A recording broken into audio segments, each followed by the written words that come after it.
First pick has to be Bijan Robinson in this way too early 2026 fantasy football mock draft. If this is the type of content you want to see on this channel all year long, let me know by hitting that like button. Of course, it's also a huge support of the channel. And if you want to get the leg up on all your league mates on the incoming rookies, make sure you're subscribed, because that will be a key focus on this channel all the way up to the NFL draft. Make sure you know them better than your league mates. And Bijan Robinson, for me, has to be the 101. If we look at his player card, we see he dominated all year long. Had a few down games here and there, dealt with a quarterback change in the middle of the season, but in the fantasy football playoffs, 29.5, 29.8, 39.9 points. He's a key focal point, running back that almost counts as a wide receiver at the same time. He's got the big playability, so no matter your league settings, this is the type of player that has to be the 101 pick, especially when there may not be reliable running backs that you can trust later on in the draft. But pick 2, we got to go with another extremely consistent option,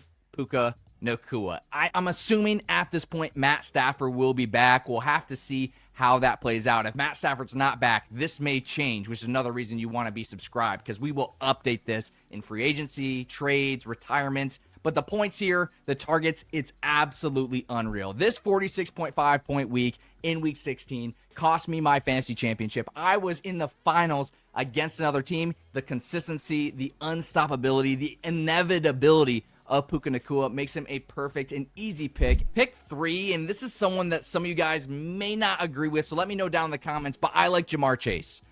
Joe Burrow missed a lot of time this year. He has dealt with injuries, but with this team healthy, Jamar Chase is a top-tier option. It didn't matter who the quarterback was this season. He had so many great games. I mean, he's a guy that can score 38 points, 25 points, 29 points, and in the fantasy playoffs, he was pretty good as well, 23, 19, 25 points. You know, Jamar Chase is the type of consistent player that can win you any given week. These, to me, are the top 3 safest picks, and now we move into players that may have some injury concerns, may have some team concerns. Maybe they can't repeat like they did last year, so definitely I want to be a top 3 pick in 2026. Pick 4, gotta go Christian McCaffrey. Again, we're going to be kind of running back heavy in these first 2 rounds because the consistency of the running backs, it's just not there like it used to be. We have so many teams running multiple running back sets, which greatly increases the risk of some players. Christian McCaffrey, not one of those players. He dominates the field. He's got the receptions, the carries, the touchdowns. Everything in this offense points to high power. Also, their defensive struggles make this maybe even better. He was fully healthy this season. He was a league winner. And as long as he goes fully healthy into next season, he's got to be the top 4 pick. I mean, you could pick him at number 1 if you wanted to. I like Bijan a little bit better, a little bit safer. But if you want to pick him at 2, pick him at 3. I've got no problem with that. But Christian McCaffrey, for me, got to be a top 4 pick. And now we take another step down. And that step down for me is Jackson Smith-Njigba. He was absolutely insane this season, one of the best possible picks. The one concern here is that there was a slight fall off this game against Minnesota.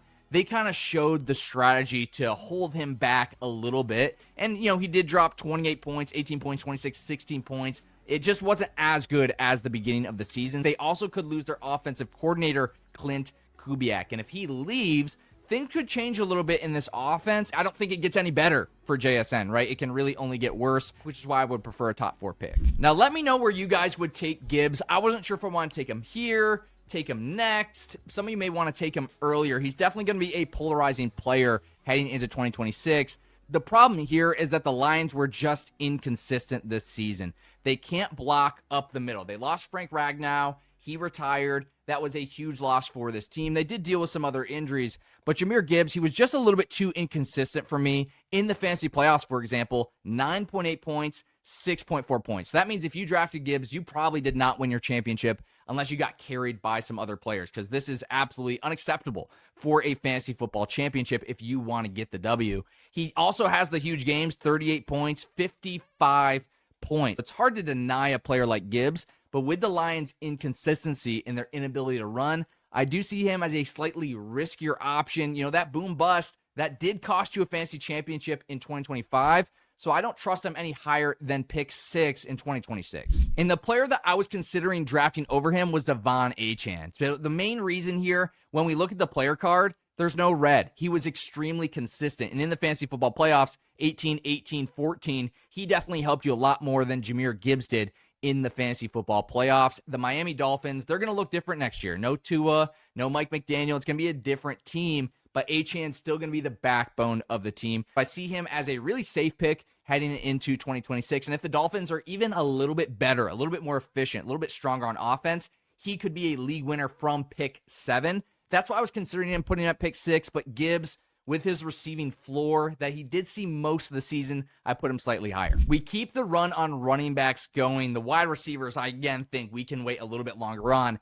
James Cook, he had an amazing season for the Bills, and he was probably better, unless you had him on your team, than a lot of people think. Look at all these 20-point games to start the season, 4 straight 20-point games.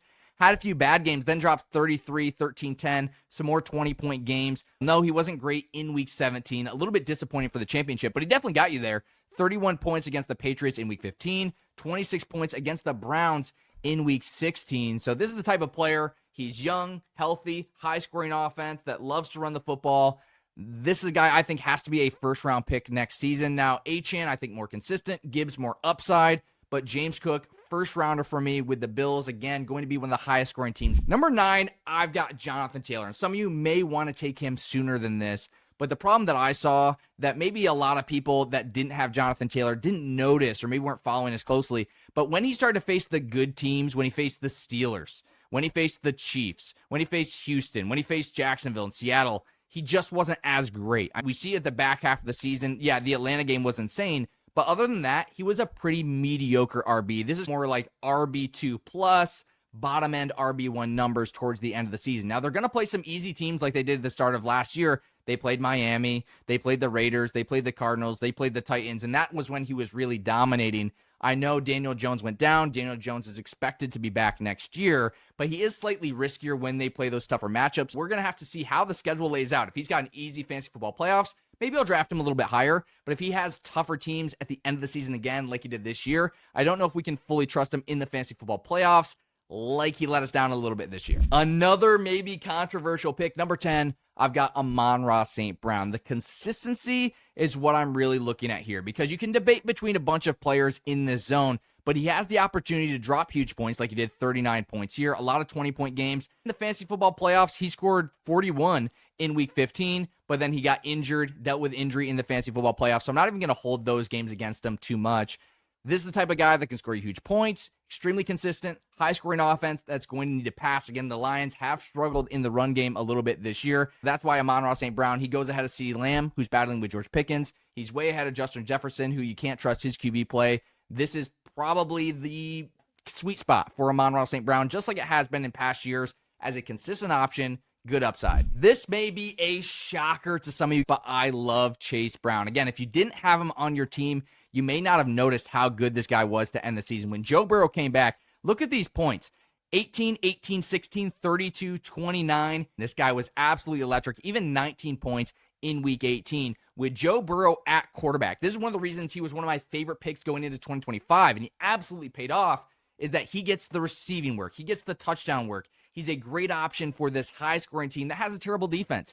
Everything you want for a running back, Chase Brown has. Volume, opportunity, touchdown upside, and that's why he may even be a steal at pick 11 next year. This stops the slide for CeeDee Lamb. I just have concerns with George Pickens on the team. We see that when George Pickens started taking off, did CeeDee Lamb, you can see he only had 2 games above 20 points over the back half of the season. He had good volume, but with George Pickens scoring the touchdowns, other players scoring touchdowns, CeeDee Lamb just wasn't as good as he's been in the past. I know he dealt with injury. I'm still going to take him above Pickens because I love the volume that he's seen in this offense, but he is a slightly riskier pick, and I feel good with this spot here, but I'm not going to be taking him top 5 like we did in 2025. He's definitely fallen a little bit back sharing with Pickens. 13, going to be Rashee Rice. Unfortunately, he keeps having off-the-field issues. I know Patrick Mahomes is injured. When we're talking fantasy football, he's great for fantasy football if he can stay on the field and end these off-the-field issues. This one was tough for me. When do you take Trey McBride? Because the Cardinals are going to have a new coach. They're going to have a new quarterback. There are going to be a lot of changes in this offense. And Trey McBride, he was just the key focal point. They passed, I think, the most in the entire league, especially over the back half of the season. But at the beginning with Kyler Murray, he just wasn't that good. Is this too early? You know, there's Brock Bowers going to be an early pick you could wait a little bit for. There's other tight ends like Harold Finn Jr. You can probably wait for Tyler Warren with Daniel Jones coming back. How early do you want to go tight end? He scored pretty much like a top-tier wide receiver this year, about 18 points per game. I do think somewhere in the second round in a 10-man league is probably where he's going to end up. But again, there's going to be a lot of later round tight ends you can go for that could help you win your league if you can find the right one. I reluctantly went for Saquon Barkley next. He had a down year, but 18 points, 17 points, 17, 17. Over the back half of the season in the fantasy playoffs, he did pretty good. But there's always weeks where he just disappeared. Now, the one thing I want to point out here is that the offensive line was extremely injured for the Eagles this year. Losing Jason Kelce a little bit ago, yeah, that wasn't the biggest impact last year, but it's starting to show the effects of losing some of these offensive line, having the injuries come into play. Being healthier heading into 2026 will still make him a good option. He could be a league winner from this second-round pick, and starting with something like Gibbs and Barkley would be an absolute amazing start to any draft. I do like him. I just don't feel comfortable taking him too much earlier than this with the amount of down weeks he had this year. Because if those comes in the fantasy football playoffs like they did in the championship, that's going to cost you your chance to win. This is going to be one of my no BS players of the year. At least it looks like that right now, Omarion Hampton. The key thing I want to watch out for, he's got good receiving upside. He's got a team that's going to be scoring a lot of points, that loves to run the football. He's going to be healthier going into next season. What we talked about with Saquon Barkley, his offensive line is going to be better as well. They had so many injuries this year that he's just going to get supercharged. He's going to get back some Pro Bowl linemen. He's going to get healthier himself. That's a recipe for an absolute breakout in year 2. And I did have him above Ashton Genty.